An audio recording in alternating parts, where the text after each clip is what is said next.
right, we're getting ready. It says preparing. And then I'm going to welcome y'all.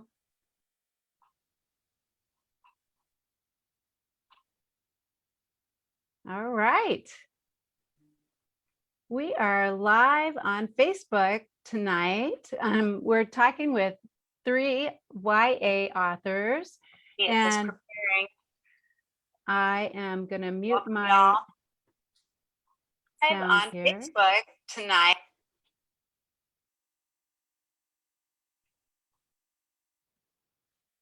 All right. So here we go. Hey, ladies, how's it going? I love chatting with the authors, and this is like such a fun group tonight. Welcome. We have Cheryl Joseph, who writes the Botanic Hill mystery series. We have Valerie Biel Johnson, who is the author of the Circle of 9 series, and Amber Boudreau, who is the author of The Dragoneer. Welcome, ladies.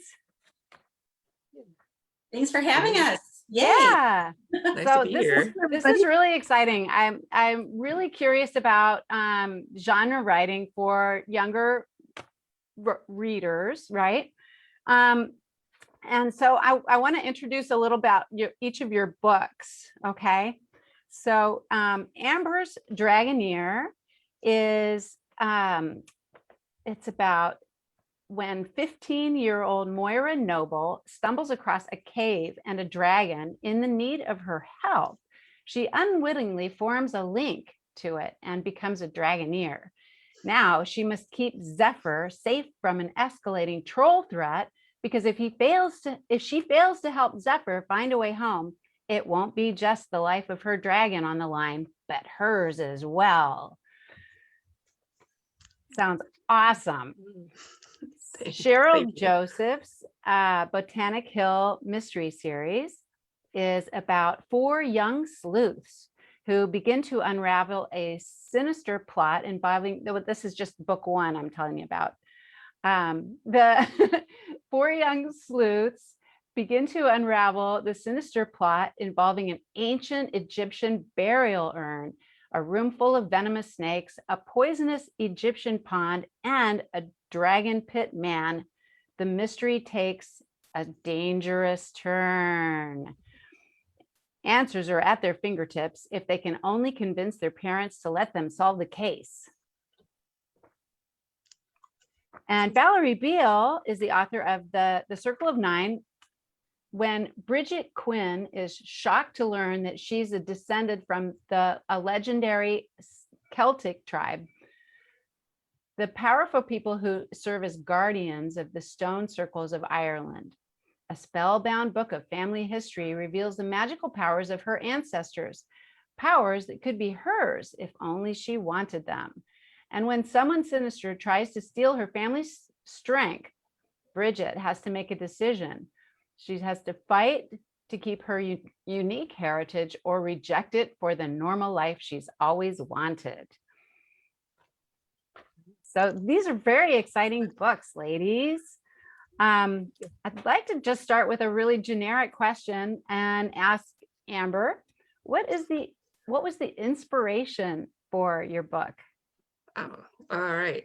Thank you, Tracy, and thank you, ladies, for being here tonight. I'll start with that. But the inspiration for the Dragoneer really just comes from a love of mine that I have of adventure stories, and also when I add to that a deep, abiding appreciation for dragons, the two just sort of came together, and I ended up with this story of Moira, who is bitten by a dragon and becomes a Dragoneer. So I think I just enjoyed those sort of page turner type adventure stories, and then I wanted to see one with dragons.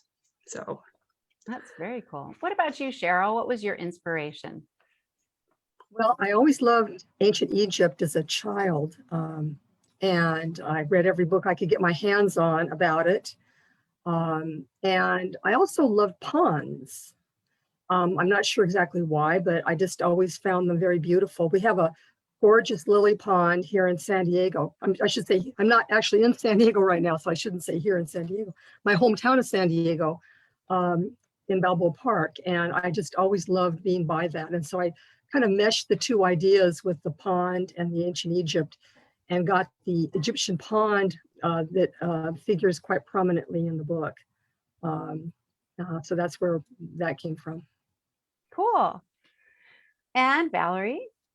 A lot of my inspiration came from travel in Ireland.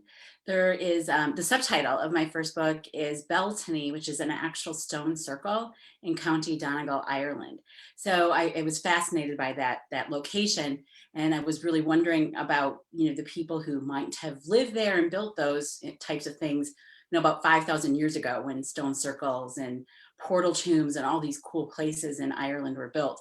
So I was asking myself a lot of those kind of what if questions, which began the story. And originally I started my story in a really different spot because I was thinking it was going to only be like historical fiction, instead of having the contemporary thread running through it too. But mainly it was travel, and it was this really cool place in Ireland, which is great because you can write off your travel if you write stories about it, according to my accountant anyway. It's great to be a writer. So Cheryl, you've told us that you were a teacher for many years. And you once told me why you started writing this series. Would you mind sharing that with the listeners? Okay. Well, I always wanted to write, even as a child. I used to write little stories for Nancy Drew, who is still my hero.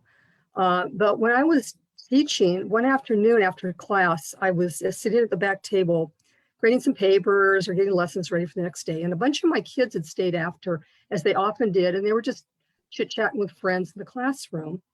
And I noticed, I just sat there and observed them for a while, and I noticed how absolutely polite and respectful that they were toward each other.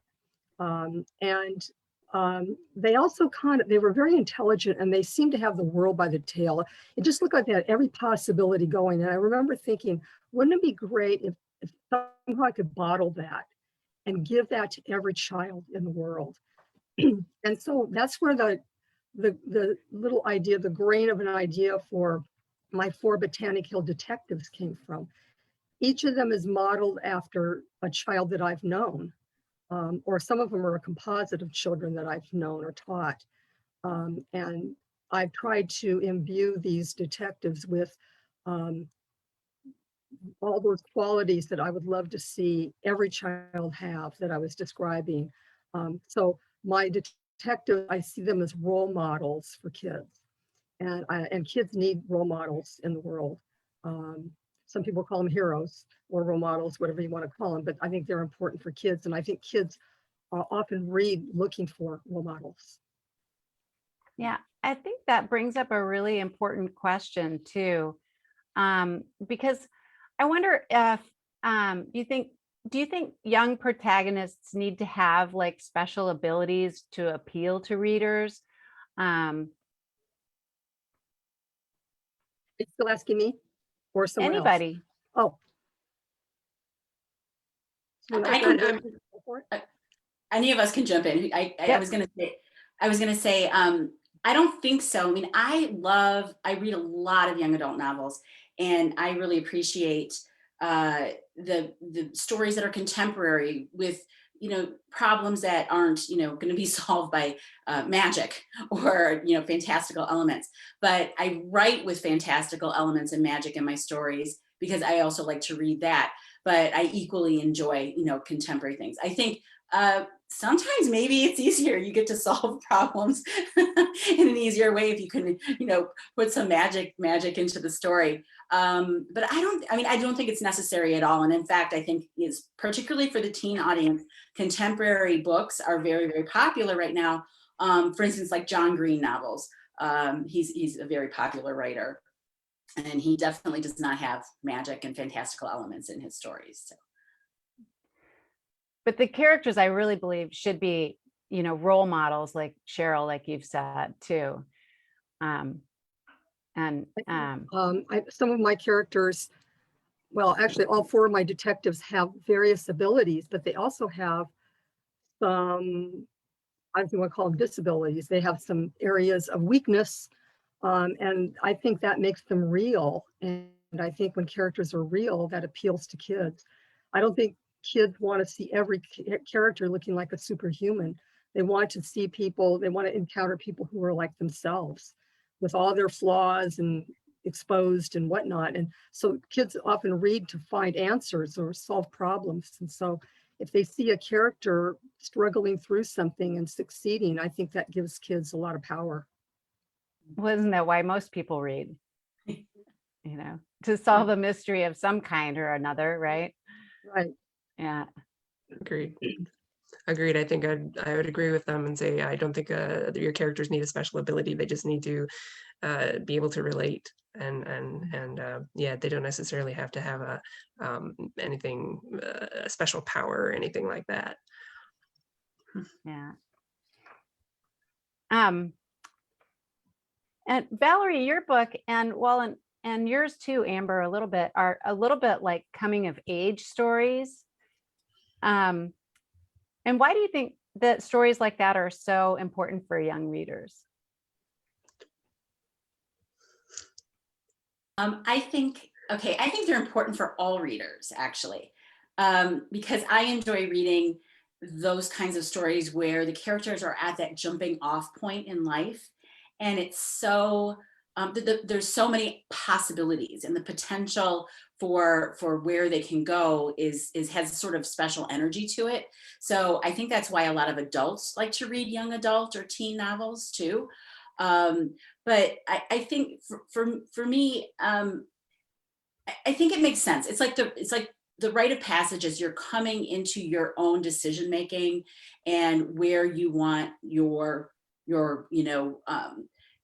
life to go, and it's taking that ownership away from usually the adults directing where you're to go, and that is usually a conflict point of some sort. So it makes it a really good element for storytelling, because you always of course need conflict in a story. So I think that it's also very relatable. We're talking about characters needing to relate, right, to or kids needing to be able to relate to the characters, and it's something that either we can remember as teens or middle schoolers, or if we can't remember it, maybe we do like to relive it a little bit, or see that perspective as kids kind of come into their own. And usually, we're championing them, and we want them to win against whatever the odds are, that they're fighting against.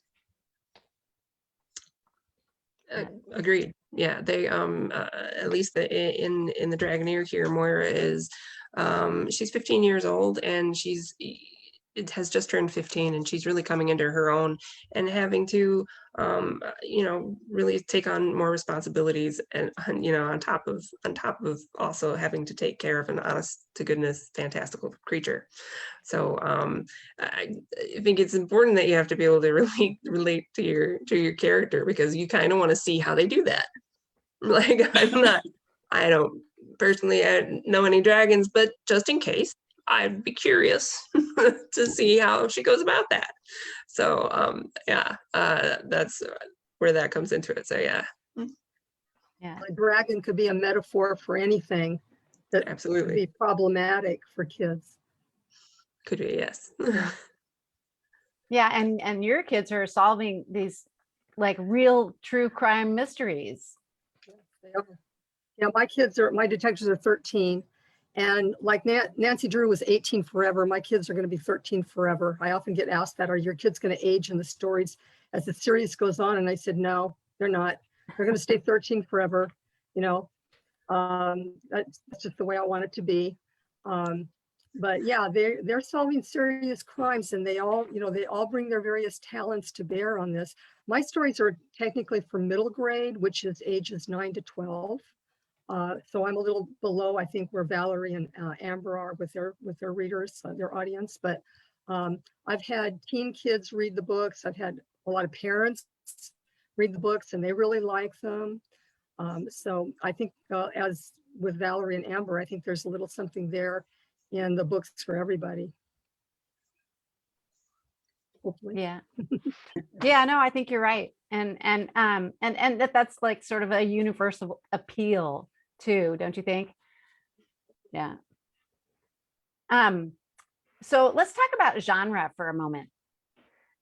So all of your books are contemporary settings. And Amber and I were talking about this a little bit earlier. So Cheryl's is mystery, and then Valerie's is magical realism. Would you call it that? And Yes. and then Amber, yours is I think the dragon kind of gives it away. It's fantasy. fantasy. So, But so yeah. it couldn't it be like contemporary fantasy or Absolutely. Sure. Why not?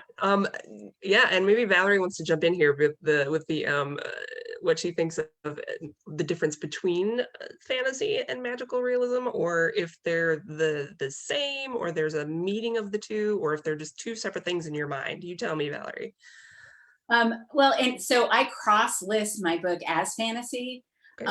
And so books can often land in many categories. Right. I think that anytime that you are using a contemporary or real world, and you're setting your magical characteristics or of your story in a real world that exists today, not sort of like if you get to the high-minded fantasy where you're world building and nothing looks the same, or like sci-fi where you're doing outer space science fiction kind of stuff. So I think magical realism, adult magical realism, is a little bit different, but this is I think accepted genre to call it magical realism, fantasy. But anytime you get in fantastical elements or magical elements set within a real setting, I think that fits. But I mean, and then you got, like, I have myths and legends too. So I'm drawing from Celtic mythology. So that sort of bends me in some respects toward fantasy a little bit. and you could probably fit into a little bit of historical fiction Yes. too. Yes. So I go back and forth a little bit. I have contemporary chapters that I write in first person past tense, and then I have historical chapters that are seen through the eyes of the contemporary character as she's learning about her ancestors. And I write those in third person past tense just to help differentiate a little bit. That was a big decision when I was writing, like how to make those historical sections feel different to the reader without like doing something like, different fonts or, crazy things that people don't like to do when they're setting up your design of your book. Yes. Yeah. Yes. And in terms of genre, I also tend to blend mine as well. I mean, I feel like there is fantasy and it is a contemporary setting, but I also feel like there's a mystery element to it as well. So Valerie mentioned myths and legends. So I assume if you're talking ancient Egypt, Cheryl, are you getting into myths and legends as well? A little bit of mythology with the ancient Egypt, but I also kind of cross-reference mine with historical fiction because of ancient Egypt. But in book 2, I talk a lot about old Hollywood, because there's an element about old Hollywood silent movies in that book. And in book 3, I talk about a man, a character fictional character who's modeled after Bass Reeves, who was one of the first African-American deputy sheriffs in America, in the United States, back in the 1800s. Book 4, which I'm literally writing now, I was working on it today, most of the day. The detectives are hired by a Japanese American man who witnessed the bombing of Pearl Harbor. And so there's going to be a lot of elements about Pearl Harbor in there and the Japanese American internment camps and all of that. So I think every single book I'm going to write will have some historical elements to it, and historical figures as well. I find that really fascinating. And kids love history, especially World War II history, I discovered when I was teaching. So I think my book 4 is going to really be popular for that reason. Hopefully it will. Well, that's And what exciting. a shame it would be if you had to go to Hawaii. Well, it just so happens that I have spent my entire day in Hawaii through the eyes of my detectives because they're on Oahu right now, seriously trying to solve this mystery. I, however, am in Virginia right now and to visit I'm awaiting the birth of my grandson, who's going to be, he's due next week. So I'm in quarantine in a hotel right now, awaiting his birth. So, Aw, It's exciting. so yeah, but I was in Hawaii all day. Oh, yes. And that's awesome. that is the magic of storytelling, Yes, right it there. is. It is. It's one of the joys. It's my favorite thing when I can just disappear, into this other world. And then I can bring that world to the audience. So that kind of gives the lie to the idea about the solitude of the writer.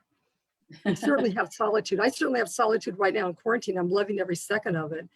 But I also know that eventually I'm going to be bringing what I created from the solitude out into the public. And that's exciting, very exciting too, to think about. Cheryl, I love that we can learn things from your books too. Yeah. That you have, that, I think that's a really nice entry point for any age reader to maybe then want to read a little bit more and maybe grab a nonfiction book on a topic. If you're giving them, some introduction to things that they maybe didn't even know about. Well, again, Tracy asked this earlier about, my inspiration for writing. I had a whole shelf of books in my classroom. They were called eyewitness books. And they're very popular with kids, or mostly, I think, all nonfiction. And those books flew off the shelf. And the kids loved to read about, World War II was that book I couldn't keep track of. It was never on the shelf. It was being passed from next. They loved it. So that, I think, also inspired me to include history in my books. That's really cool. Valerie was mentioning tense when she was talking a little bit ago, and Emily Shore, who's watching live right now, has asked if you have any thoughts on writing fantasy in present tense. Amber, do you write? Is your book in past or present? I didn't. It is past. It's past tense, yeah. Past tense is usually the most common. Right. And I think that there are a lot of writers who recently are writing like in present tense as if it's happening right now. Mm-hmm. Have you read any books like that lately, or? I have, but not I like. Sorry, go ahead. Oh, no, go ahead. I was saying I have, but not fantasy, Valerie, go ahead. No, I was going to say, I like present tense a lot. And I was, as we were getting going before we came on live, I was talking about a school visit today that I had, and it was really fun. We were in person, and that was pretty magical given the past few months that we've had.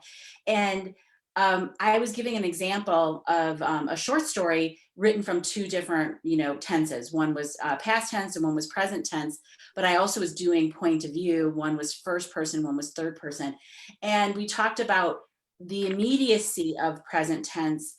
You're experiencing all of that action through the eyes of the main character at the same time as they're experiencing them, or through the eyes of all the characters, whatever point of view you're using. I like that a lot. I think that with fantasy, that can be a really fun way to tell a story.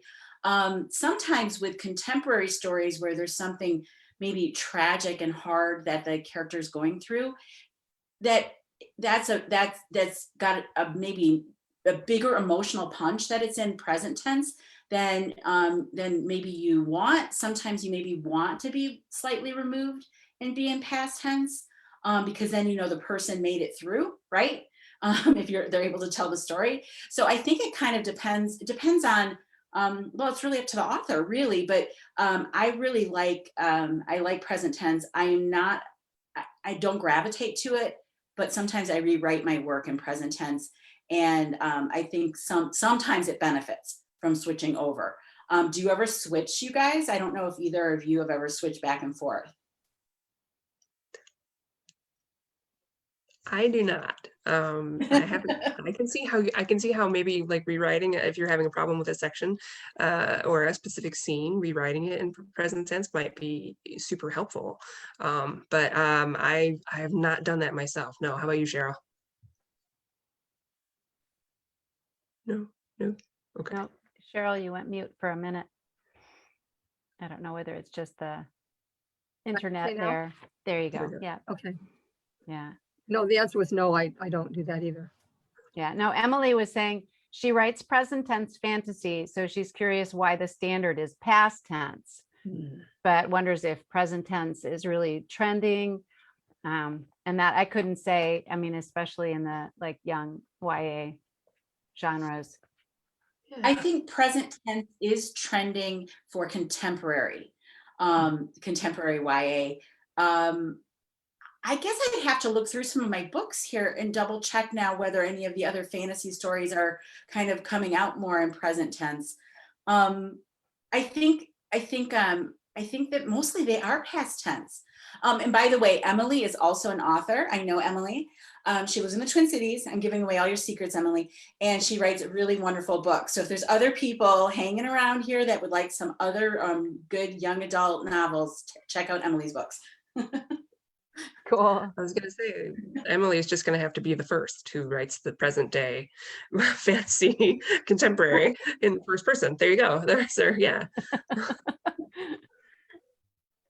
Well, all of you also have some darker plot themes like theft and attempted murder and wicked characters who clearly intend to do harm. Do you find it necessary to sugarcoat these themes for your younger audience?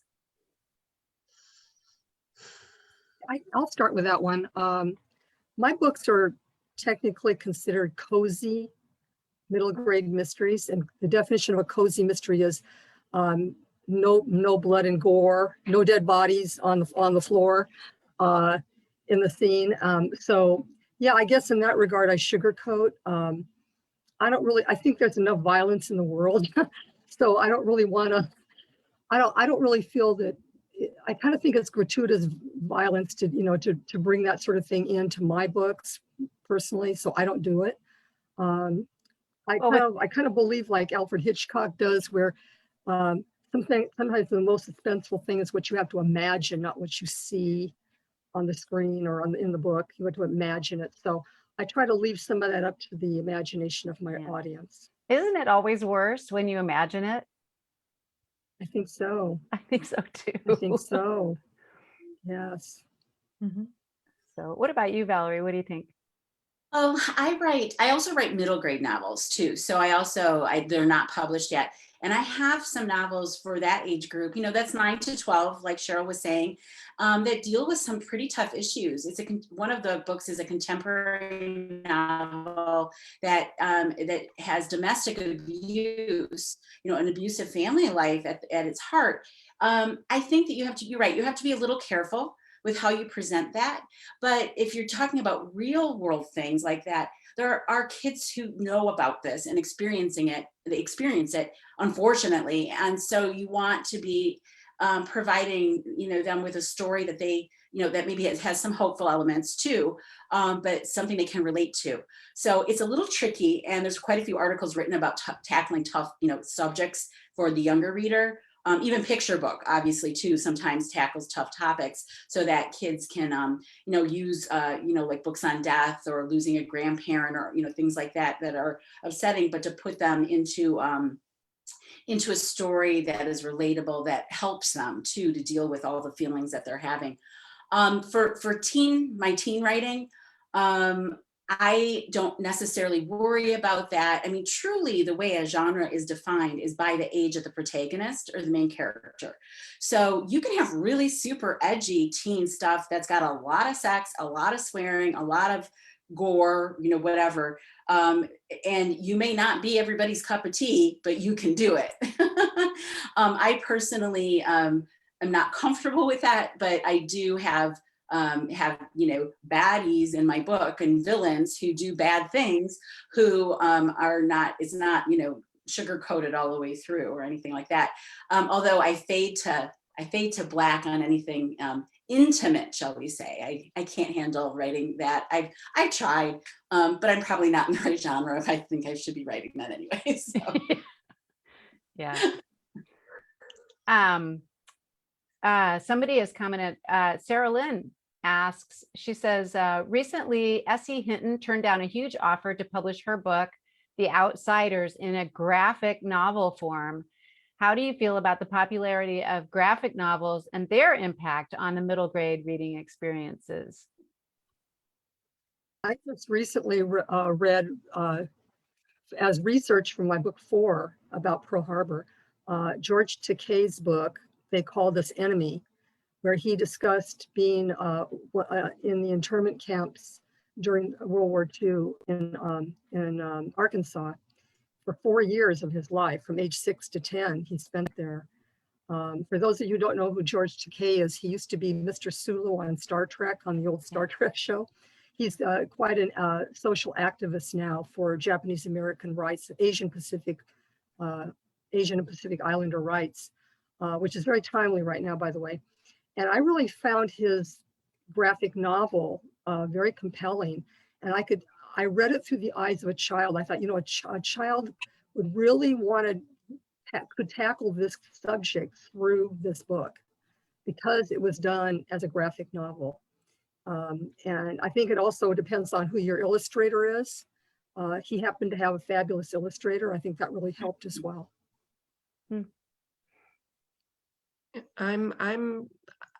That's an interesting that they would turn it down, because you do see a lot more graphic novels. I know that in my experience, if I really want my 9-year-old to read a book, if it comes in a graphic novel form, she's all over it.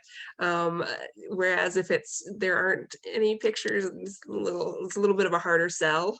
So I think that's very interesting. Yeah, I think, yeah, it would depend on the illustration and what the final product ended up looking like. So yeah. What do you think? I say anybody who wants to turn any of my books into a graphic novel, you're more than welcome to approach me with a contract to do so, and I will be happy to entertain the offer. I think that it's important to remember the reluctant reader. And we have a lot of kids who, if they were to look at a book that has just pages upon pages of text, they're not going to want to pick it up. We have all different level readers at different ages. And I think a graphic novel allows readers that are maybe not at the same pace with their peers to read books that don't embarrass them if they're carrying them around, maybe. And also that maybe have like decent content. I think exactly. Yeah. Yeah, and the themes they're proper for their age. They're not too childlike. I think they're fun. I don't read them very much, but I like them as an entry point for reading. And basically, if I'm getting somebody to read and it's a graphic novel, I'm more than happy to have them reading that rather than nothing. Of course, I mean, there's some fantastic graphic novels out there. Yeah, it's a popular genre for sure. Perhaps the lowest level of, if I can be so bold as to say, perhaps the lowest level of graphic novels is a comic book. And when I was teaching in 4th and 5th grade, I had kids bring comic books to school, and their parents would say, they'd apologize. Oh, I'm sorry, I didn't mean for my child to bring the comic book. And I said, I don't care, they can bring them as long as it's school appropriate. So the content is school appropriate. I don't want any, half-clad female bodies and, this kind of thing in the graphic novels that they're passing around the room or anything. So I would often go over and flip through the pages and say, hey, this is cool, yeah, you can read this. And kids love that. They love that, the ability to read something that they loved in the classroom. And as Valerie was saying, it's a good jumping off point for other reading. Lori Buchanan says one of her favorite YA books is The Girl Who Drank the Moon. Have any of you read it?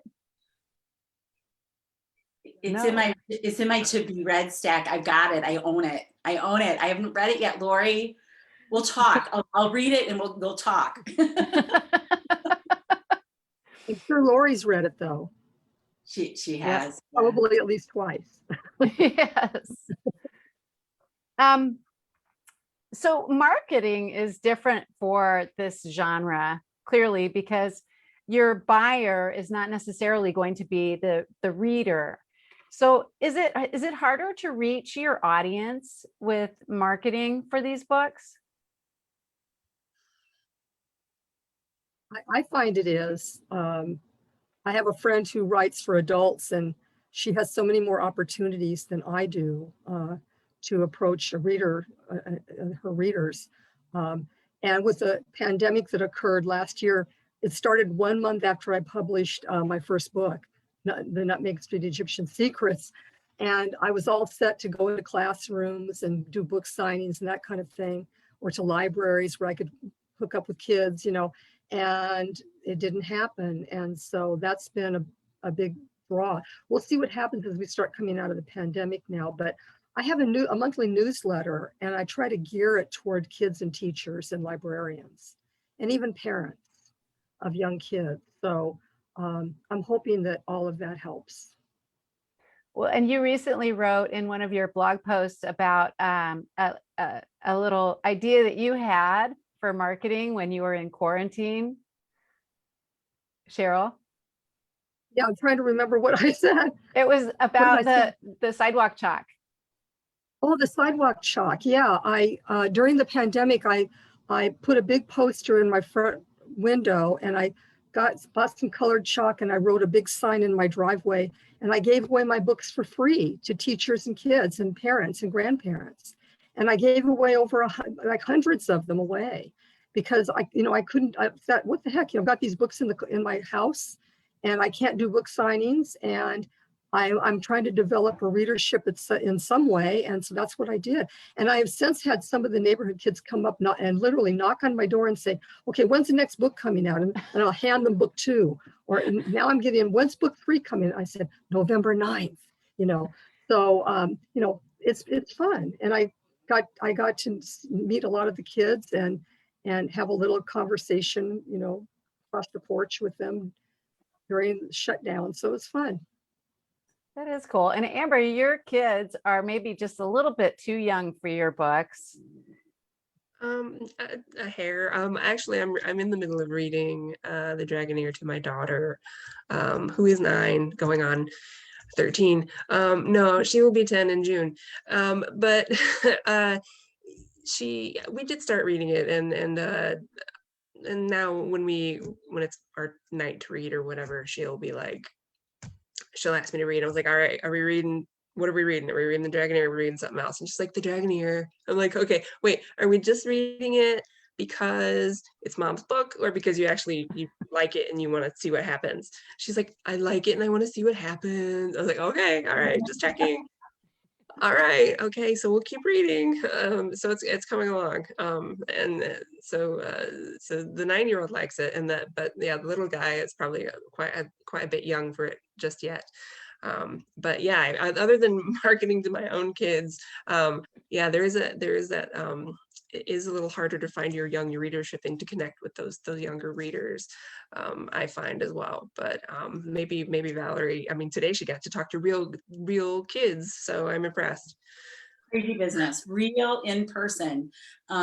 So I have a marketing public relations background, which I think has served me quite well for marketing my young adult novel series. So I had to make a decision as I wrote Middle Grade, whether I was going to try to publish that independently or market that and get an agent and try to, go the traditional route. I know how to market books, but with Middle Grade, you've got a lot of gatekeepers, teachers, librarians, parents. Most middle grade kids aren't buying their own books. Maybe some are, but most aren't. And the industry is biased toward traditionally published books because all of the opinion leaders, all the big reviewers, Book Page, the American Library Association, all of those things that are relied upon by those gatekeepers, for the most part, are focused on traditionally published books. It's very hard to get noticed, and in fact, some of them won't review independently published books. So for that reason, I have an agent who is solely marketing or trying to sell my middle grade work. My young adult series that I independently publish is not part of that contract at all. So I continue to market that on my own. I find that there are a lot of adult readers of young adult novels. And I know that when I look at who's buying my books, if I look at my statistics on Facebook and who's clicking through on ads and stuff, it's people older than 25 for the majority. I mean, obviously there's younger readers too. But I found that interesting when you look at the statistics. I see that there's also a question about whether our readers are as comfortable with paperback as they are with ebook. I sell far more ebooks, but that is in part due to the fact that I'm doing a majority of digital advertising. And for now, how long we haven't had in-person events where you can be, handing your book to someone at a table and encouraging them to read it. So I do a lot of Facebook advertising. I have Amazon ads running. I've tried BookBub ads. I will go back to those eventually. They do work quite well. You have to do some testing there, and you always have to be prepared to lose some money in the beginning. So if there's other authors, watching this and trying to figure out sort of a marketing pathway through, everything requires testing, and you probably won't hit it perfectly, the right audience, the right, ad image or the right language the first time out. You have to be patient and play with it a little bit. Was that a longer answer than you wanted, Tracy? No, not at all. I think that's awesome. I think that you're addressing a lot of issues that I think a lot of writers have, and it doesn't necessarily apply to just YA or middle grade authors, especially when you're talking about indie publishing and all of that, because we're out there doing it ourselves. So absolutely. Let's see, Amber, you told me once that your next book will be for adults. So first, what makes it a book for adults and not for teens? And is that where the inspiration struck you, or?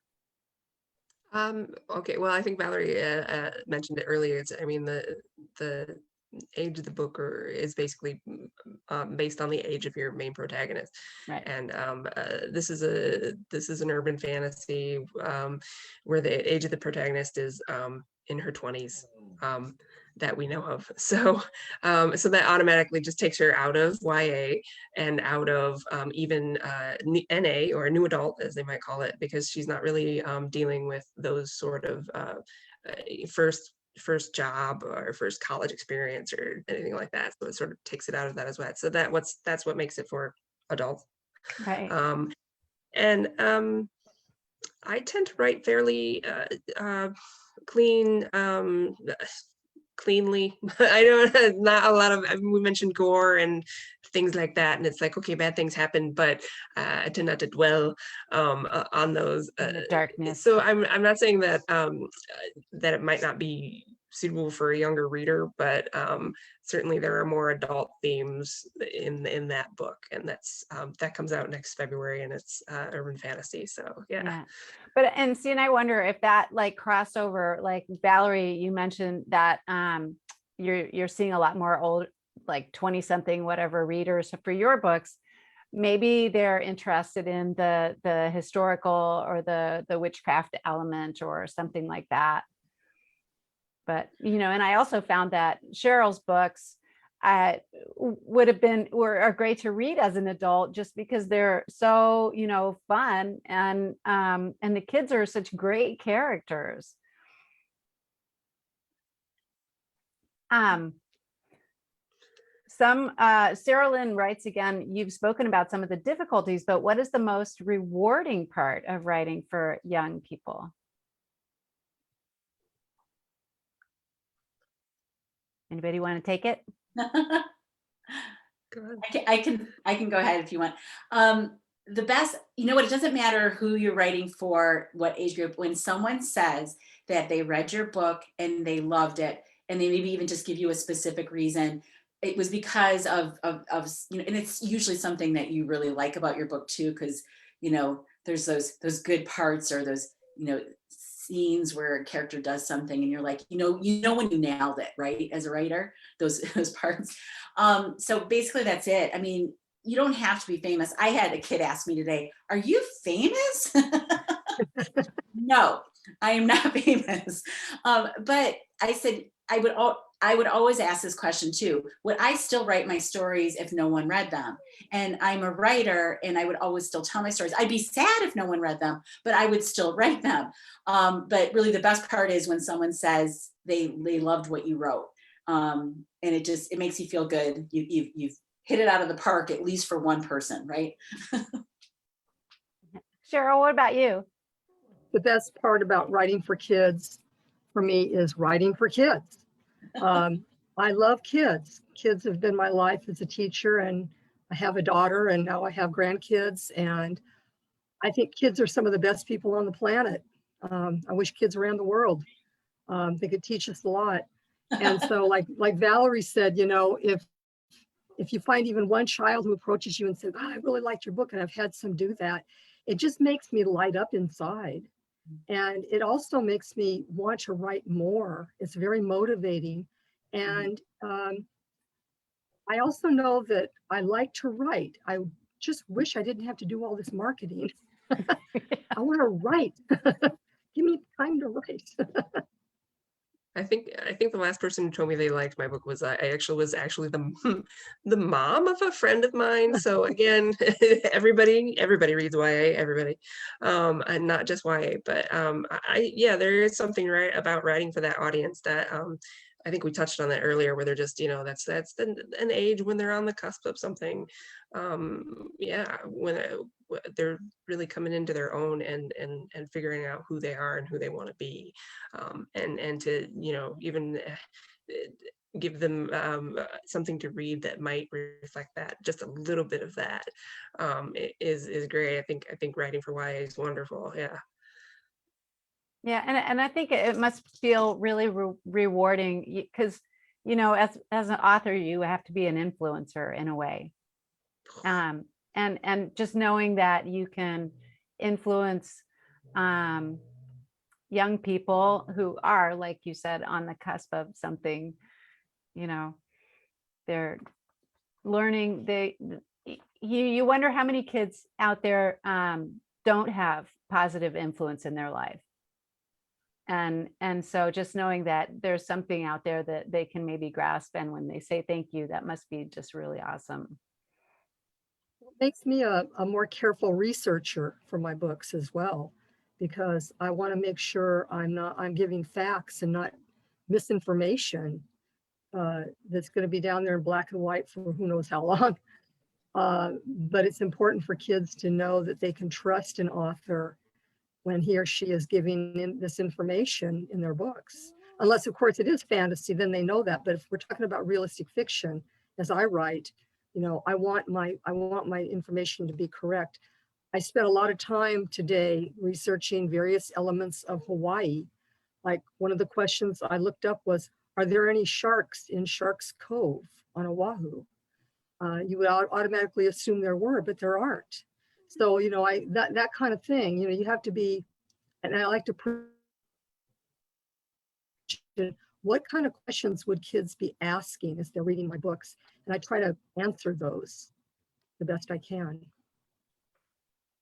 Yeah, I like that. Sorry, one of your characters, Cheryl, is a wordsmith, and he loves learning words, and he explains the definitions of words. I call him Lanny the Lexicon, is what the other detectives call him. And he kind of grew out of my love of words. And when I was teaching, I would teach the kids, don't always run to a dictionary or your Google phone when you come to a difficult word. I said, stop and look at the context of the word in the sentence. What kind of a sense are you getting from the words around it? And so I remembered that as I was creating these characters, and I wanted each of them to have, you know, their own unique characteristics. And so that's where Lanny got that idea. He's always, you know, trying to introduce new words to people, and those are very, he says, you know, words, vocabulary is power, I think, as he says in one of the books, you know. So I'm trying to get that across to kids as well, to make that important for kids. I even learned a few words. So did I. Honey's a good teacher. Yeah. I learn from my characters all the time. Yeah. That's all the questions I have. Do you guys have like any good closing remarks or any advice for people that might be, looking to you for advice about, what happens when you write a young adult book or a middle grade book?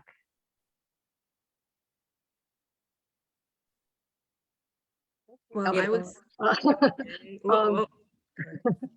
Um, I think for myself, I have to think like a kid when I'm writing. And for me, that's not too hard because I think I'm sort of a grown-up kid. I taught elementary school and it was my favorite. And I can remember when I was an elementary school kid and some of the things I did. And of course, vocabulary is different now and activities are different now. But I've had kids around me and they kind of give me ideas. So you have to get into the mind of your audience. The age of your audience is really important to get into that, and not try to talk down to them, but try to talk with them. So that's what I try to do in my books as I'm writing. Valerie? Well, I think if I'm talking to other writers in particular, I think that sometimes for us, maybe the easier part is the actual writing of the book. Because if you're going to independently publish or even try to traditionally publish and get an agent and then, hopefully sell your book to a traditional publishing house, whether it's a small one or one of the biggies, you're going to end up spending a lot of time marketing your book. And I think initially, none of us probably realized how much time we were going to have to spend marketing. So I guess, it's not easy. None of it's easy, but there are ways to, work your way through it. And my best advice is, if you love to write, don't let that deter you. I look at marketing as something that you try to do 1 or 2 things a day and try to keep it manageable. I don't like the way, and Cheryl mentions this too, I don't like the way marketing can eat into your creative time. You've got to try to find a way to strike a balance so that you can protect your creative time, continue to write, because that's really what you're all about, and also still move the ball forward and get some sales on your books, and do general public relations and social media. And there's an awful lot of stuff out there that you have to decipher and learn what's going to work for your titles. No matter if you're traditionally or independently published, because not every traditional publisher is doing a lot of marketing for their authors anymore. So that sounds a little depressing, but basically I'm like, don't get distressed about the marketing part. It's manageable. It may look overwhelming, but don't also discount it and say, all I'm going to do is write this book and put it out there and whatever happens, happens. I think that you need to have, some marketing plan so that you can push the sales of your book. So. Amber? Right. So yeah, I would similarly, I would say don't let that marketing aspect just detract from what you want to write. If you have an idea for a story and it's something that you would read, that you yourself, I mean, even if you're going to write this story because you want to read it, that's probably a good enough reason to write it and to keep going.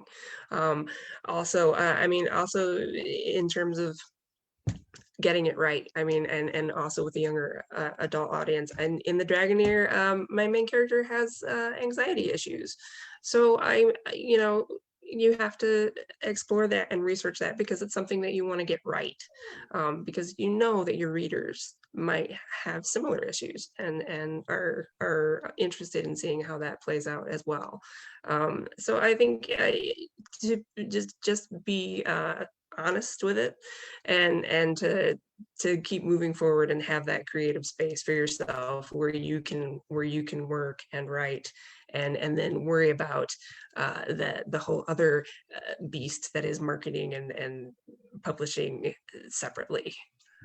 Well, it seems like the most important overall take to me was that the reward is the reader's reaction, right? Yes. Absolutely. I think Yeah. every artist likes that. I mean, writers are artists too, just like actors, musicians, sculptors, painters. You know, we do it for ourselves, but we also do it for others. Yeah. Yeah. Well, thank you guys so Indeed. much for being here today. Thank you for Thank you. hosting.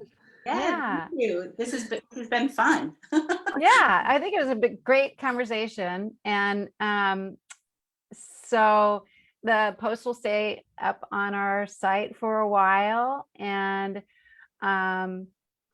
you guys, this was great. We should do it again sometime. And let me just make a quick note. There's a couple questions I think we may not have answered. There's one that I can answer. I'll go in and I'll answer those by I typing. was wondering about that one because I don't really know that fit with our conversation. And I was hoping that you could maybe answer that one I will do that. So watch for an answer in the comments. in So, the chat. Yeah. Yeah, Or yeah. yeah. All right, great. So thank you so much. And everyone have a great night. Yes. Thank you. Thank you, Tracy. Bye. All right. Bye-bye. Bye. Thank you.